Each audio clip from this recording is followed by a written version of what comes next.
Hello, I'm David D. Cosmo. Welcome to ECTV Live. I'm joined by my co-host, Rusty Fender. Hey, good to see you, David. Good to see you, my friend, too. October, we're starting to see all sorts of things related to Halloween. Been seeing them since Labor Day anymore. Yeah, that's true. They get an early start sure. on the spooky stuff, and Wilkes-Barre is no exception. Joining us today is Mark Rossetti Jr., the Special Events and Operations Manager of the Luzerne County Historical Society, and they have been running a tour in Wilkes-Barre for a couple of years now, and it is a ghost tour. So truly we're going to look into a little bit beyond today. Mark, how many years has it been?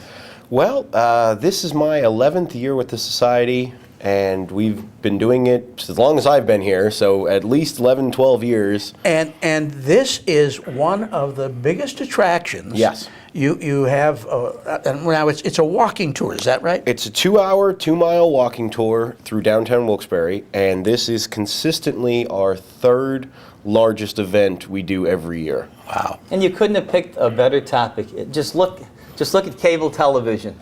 Yes. Every network. Yeah.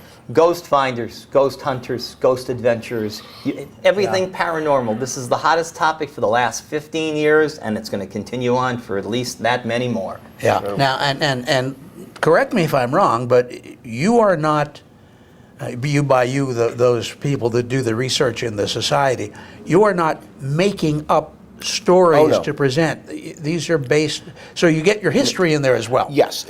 Ghost tour is a little bit of a misnomer, a little bit of an embellishment, if we're being honest.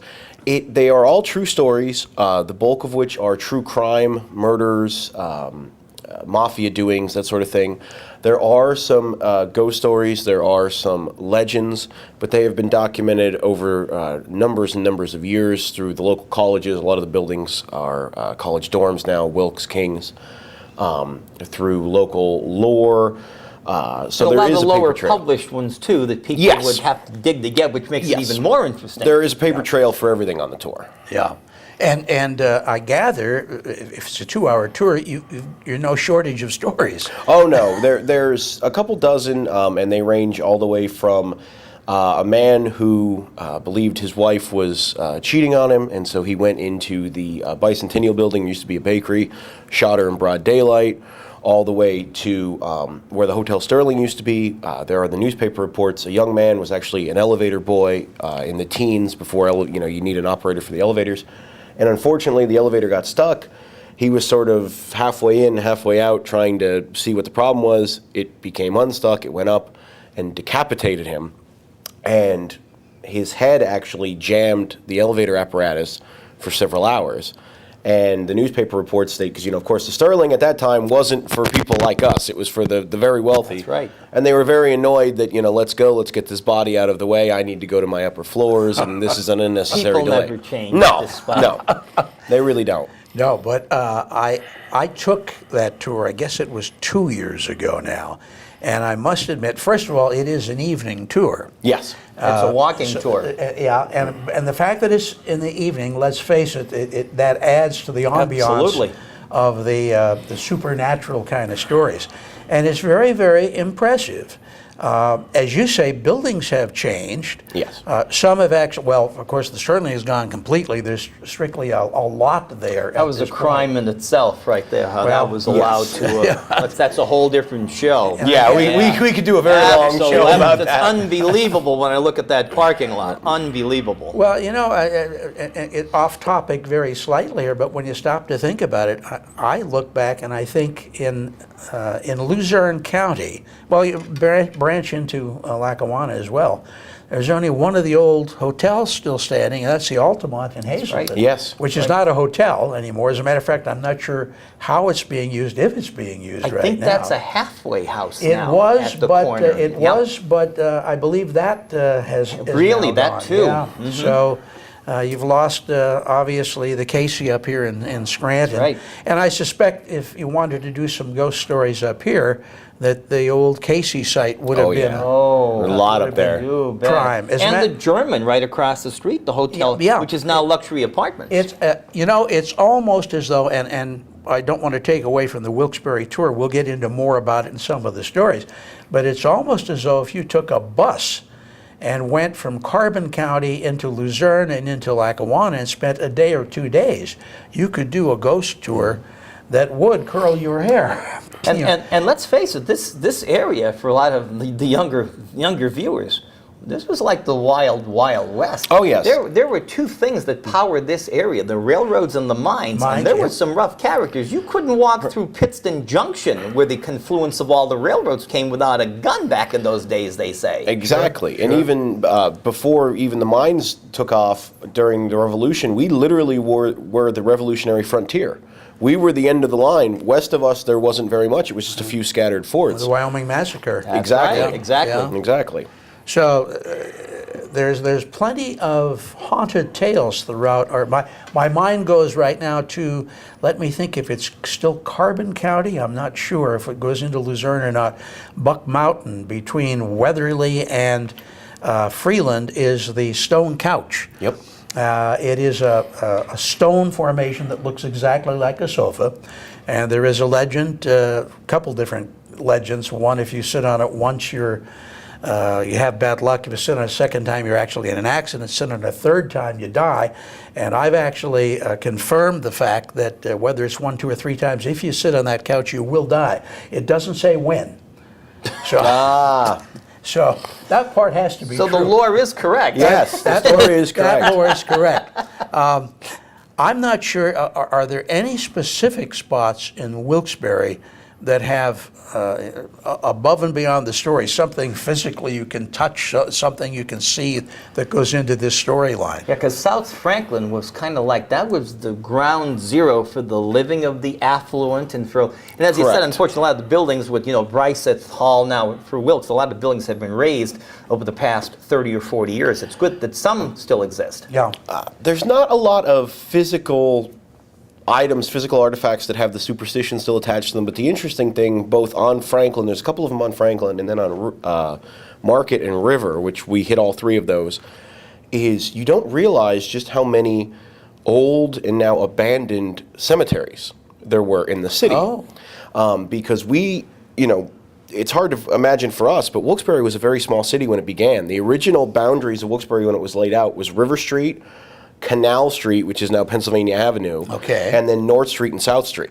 That was it. That was the city. Small. It was very small. So we actually start off at our museum, which is behind the Oosterhout Library, and I actually have, when I give the tour, I have the group shift a few steps over to immediately behind the Oosterhout. That was First Presbyterian Church. That was an abandoned cemetery because one of the ministers there lost 3 children to scarlet fever, buried the children out back behind the church. So there actually was a small burial yard there. City Hall in Wilkes-Barre was the original Wilkes-Barre burial ground. I do recall that, yes. And they actually exhumed the bodies out because, of course, that became the commercial district that became right off the square. Sure. And they took them, if you were wealthy, you went to Hollenbach Cemetery, or if you were of more modest means, you went to Wilkes-Barre City Cemetery. And so after that, we have actually stories of them moving the bodies, and when they bring the coffins up, there was hair growing still out of them, fingernails would still grow out of them, and there's rumors, Edith Brower talks about it in Little Wilkes-Barre as I Knew It, of bodies becoming petrified. Now, Rusty, you're an engineer, you know a lot more about this than I am, but they tell me that the petrification process requires silicon. That's correct. There's a decent amount of silicon in the soil in Wilkes-Barre. That's correct. Silicon, or silica dioxide, is the material that allegedly in larger doses makes the skin flexible. So with the absorption through the kinesis of the soil, and in those days, as we all know, when they talked about burying you in a wooden box, that was just a wooden box. There's no concrete burial vaults now with vinyl to make it airtight. So the absorption from the soil would probably give extreme credence to that idea that these bodies, just like stone in Arizona in the petrified forest and the painted desert, would probably absorb the silica dioxide, the silicon in the soil, and become mummified like that. That's really interesting. Now you've got some scientific fact behind your theory. Right. I have something I can add to the tour now. You got another line to add to I got another line I got to add to my notes. That's right. So, that is the really interesting thing is you don't realize, because of the change and because of the layout in the city, just how different it really was. I mean, it's easy to sit here and go, oh, yeah, that's not here anymore, that's not here anymore. But when you actually go to the places, and of course now it's still scary. I mean, it was a graveyard, now it's City Hall. I mean, that one's just as terrifying as the other. You're not kidding. Sure. That's for sure. Yeah, and there was also, and I guess it's apart from your tour, I know somebody's doing something separate up at the one cemetery. Who was the famous singer? Flores Foster Jenkins. Yeah. Yes. Yes. Dr. William Lewis, who is actually part of the Pennsylvania Historic and Museum Commission now. He was an ex-board president of ours. He was an ex-board member of ours. He's published a bunch of books. Bill's been on the show. Yes, Bill's been on the show. He's done, his daughter is actually putting together a state marker for Florence Foster Jenkins. And so they're going to do a tour of Hollenbach Cemetery. Let me back up 1 second for those that don't know the name, because I just forgot it for a second. Florence Foster Jenkins was and perceived herself to be a great operatic singer. She had a following, I guess you'd call them groupies at the time, although most of them came to laugh behind her back because her singing left a lot to be desired. She actually had a concert at Carnegie Hall. There was a movie about her. Meryl Streep played Florence Foster Jenkins, but she was a Wyoming Valley native and is buried in what? In Hollenbach Cemetery. Hollenbach Cemetery. But a lot of musical talent, Ferranti Teicher, the great pianist. He was from Wilkes-Barre, Teicher. I didn't know yes, that. Indeed, Ferranti Teicher. Yeah, but that's another separate thing apart from the ghost tour. Now, before we get into a little bit more about the tour, what if somebody's interested in coming down there and taking part? We only have a handful of tickets left, but if you're interested, you can give us a call, 570-823-6244. My extension is extension 3. Or you can email reservations@luzernhistory.org. It's a good thing you only have a handful of tickets instead of saying if you buy one ticket you get 15. No, this is a good problem to have. You don't want to be in Yes, that this is a type good of problem to have. situation. It does sell out quickly. There's no question Yes, about indeed. it. And of course, the proceeds are used to Yes. help the society. 100% Maybe you of could the point that out too. 100% of the proceeds go back to the Historical Society. And it takes a little bit of financial aid to run the Historical Society. Just a wee bit. We are actually 98% privately funded, if you can believe that. Is that right? How about that? That's pretty amazing. I'm wondering about, we had a young lady on the program that every year comes and joins us, Julie Esty, and her group, the Dearly Departed Players, Oh, yes. conducts a tour in the Dunmore Dunmore Cemetery. Cemetery.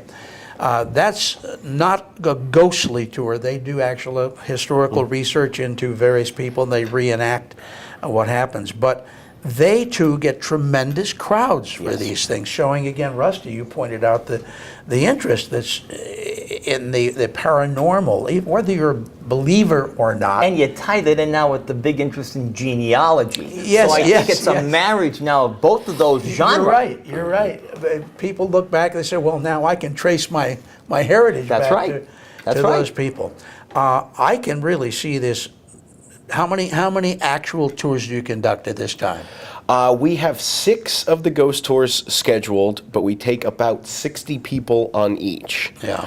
And so out of that, what is it, 350 or however many tickets we have available, I think we only have maybe 15 or 20 left from See, that. this is something wide open to expansion. You're right. In my mind, and I know. And it's a shame, Dave, as we remember the Agnes flood in June of 72. A lot of the buildings that would still stand, unfortunately, were lost due to the flood. That was the problem. Like, I remember myself, I took a bike ride. My mother would have killed me going from Old Forge to Wilkes-Barre on a bike. We went down to see the Fell Tavern, where the first piece of anthracite was. Now it's just a parking lot on the corner. Yeah. But a lot of buildings like that were dilapidated and they were just ramshackle before 72, so they didn't withstand Agnes. But a lot of these buildings would have given more credence to it if they still existed. Unfortunately, that's the way that I it works. remember doing stories in the old Fell Tavern where Absolutely. they still annually reenacted At the grate. burning of That's- coal that's on correct. open grate. The grate itself is now, I believe, in the possession of the Historical We Society. do indeed have the grate, and actually 10 years ago we did reenact it again because we were founded, we're now 160 years old. The Society was founded in 1858 on the 50th anniversary of Judge Fell's experiment. How about that? We actually were founded in a room above the Old Fell Tavern. How about that? So it's only fitting that we ended up with the grate. You're very fortunate to have some, and we're getting apart from the tour again, but some great artifacts in the museum itself.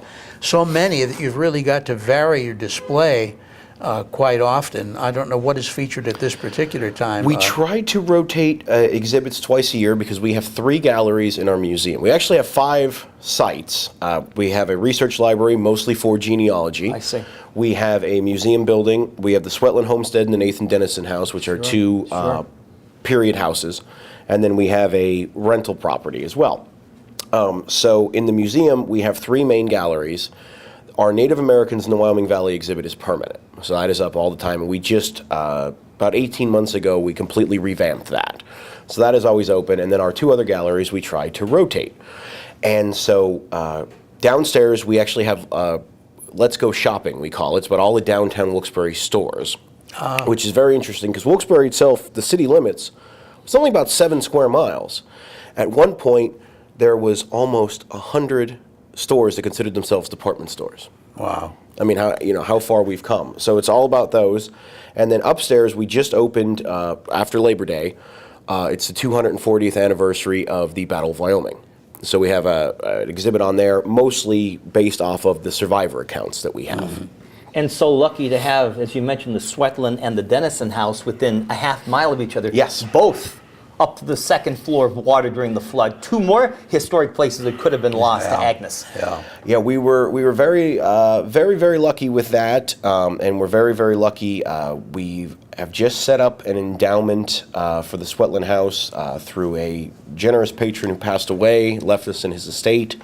That is going through the legal process, and this Wednesday, actually, as a matter of fact, we have some architectural engineers coming in. We're going to start a multi-phase restoration project in Swetland. Great. It's going to take a little bit of time, but that takes a lot of money because you have to go with the standards for archaeological and anthropological restoration of that. Correct. But it's going to happen. So I'm very pleased about that.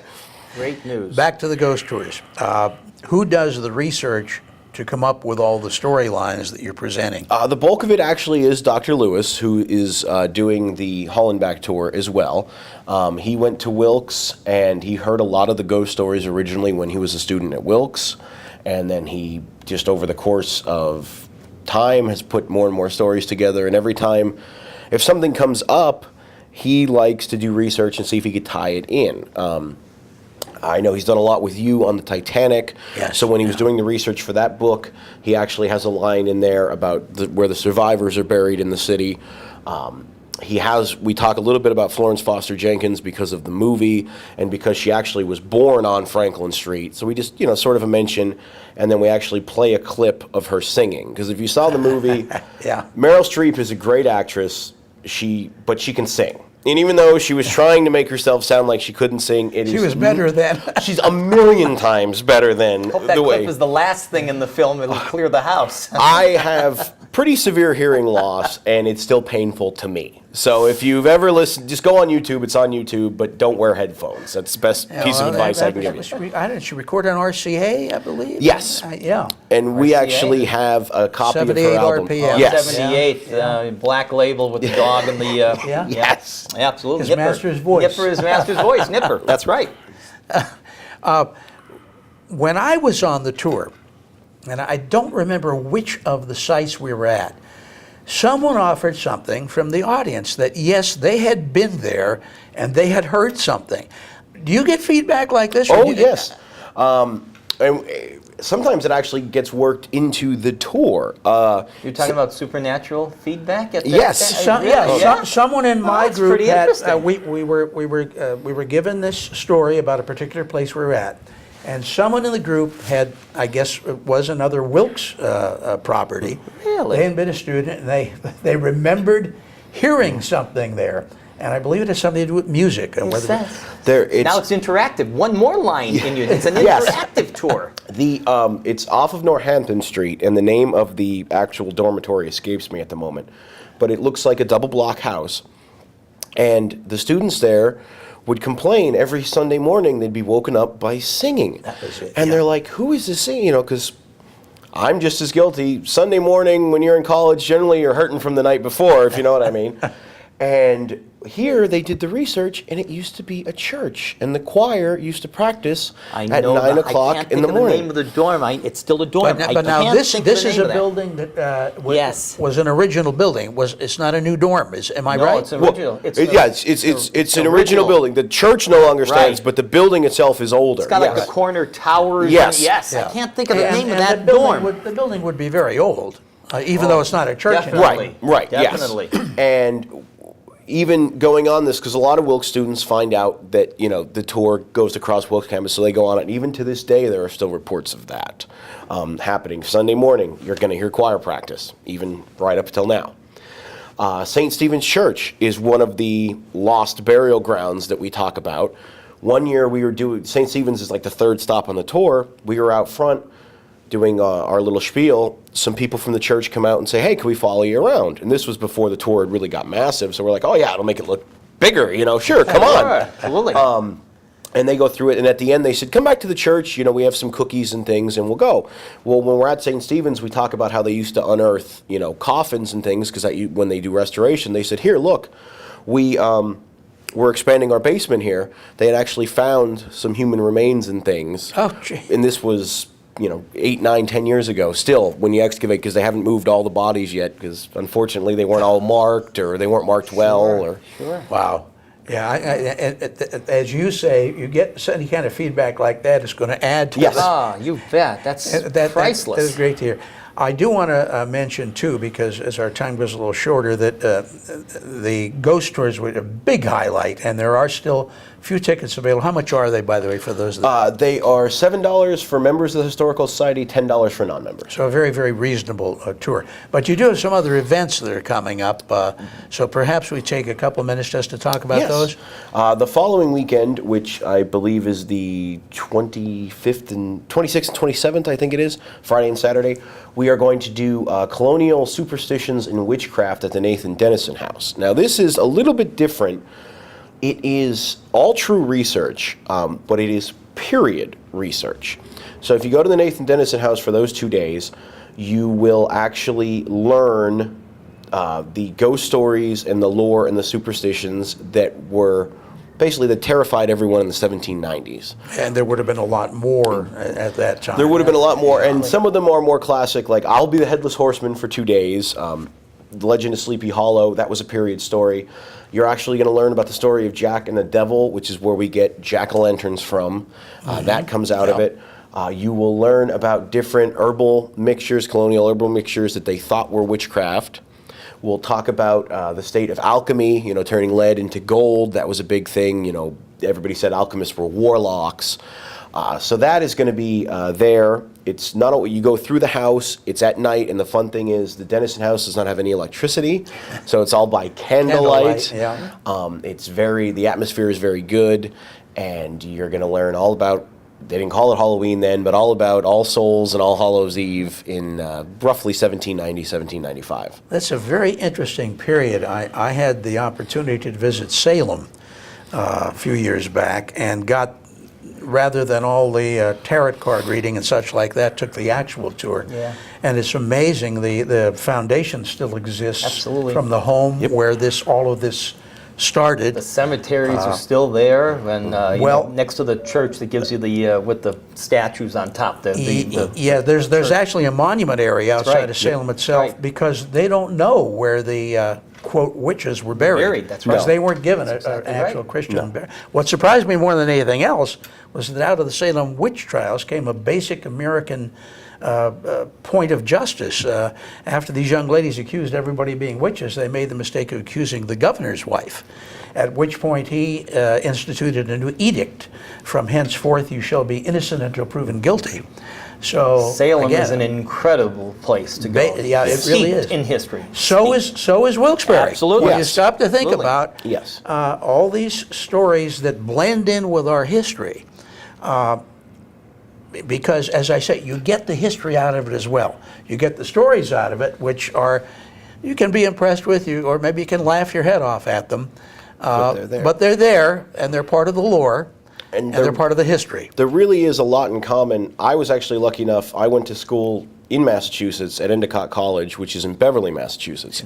And Beverly and Salem are basically like Wilkes-Barre and Kingston. Right. You go over the bridge and they're Home right of the there. United States Navy is Yes, Beverly. the first Yes. Washington's first naval base. Yeah, which just had his birthday, by the way. Yes. So to live here in my life, then go up there, you really got a new appreciation for how much they really do have in common. Yeah. I mean, we really are an old colonial town at heart, whether or not we admit it, but we really are. Well, the ghost tours coming up. If you're interested in taking advantage of one of the existing tours, we're going to give you the number once again, and when you're calling, you can also add an appeal that they add even more tours next year. That's right. So again, how do they reach you for? You can call us at 570-823-6244, and my extension is extension 3, or you can email reservations@luzernhistory.org. Maybe just a little hesitation on people with a walking tour. You say it's about 2 hours, but that's a fairly easy walk, is it not? It is. Most of the sidewalk work has been finished downtown. There's not a lot of stairs. The main thing, we do get questions about restroom facilities. There aren't really any on the tour unless you go into one of the department stores. But once we start... So don't pretty much drink go. 9 iced teas before you go on this tour. Yes, that we oftentimes have a lot of people, and I'm guilty of this from time to time too, that will have their Dunkin' Donuts cup in their Absolutely, with hand. them. And then about an hour in, but There's a hand up. yes. You start at the Historical Society building. We start and finish, actually. We make one full loop. You've got, we mentioned, all the artifacts in that building, all the history in that building. Are there any ghosts in that building? Well, That's a good question. the answer I always give to that is, if there are, they don't find me very interesting, because they've never come out when I'm around. But if you go on the tour, and I won't spoil it because you got to leave them wanting more, you will find out why you never want your name on the side of the Historical Society building, because there are 3 people who have plaques on the side of our building, and they all have one rather grisly thing in How common. about that? I think I'm recalling this now that you've got to go on the tour to find this out. Well, we all know there's no such thing as ghosts now, don't we? It depends, you know. What's that line? Come on. What's that line from Ghostbusters? For a big enough paycheck, I'll believe anything you want. Well, maybe I'll go with that line. We all know there's no such Mark thing as Rossetti ghosts. Jr., thank you for joining us. Mark, An good interesting luck. story. Thank you. Keep up the tours. Rusty, I'll thanks see you so next much. week. Thanks, Dave. And Thank you, Mark. Wait, is that Mark there? Is that an apparition? No, that's Mark. Thank you, sir, behind the camera. I'm David DeCosmo for ECTV Live. Till we see you again next week, here's hoping all your news is good.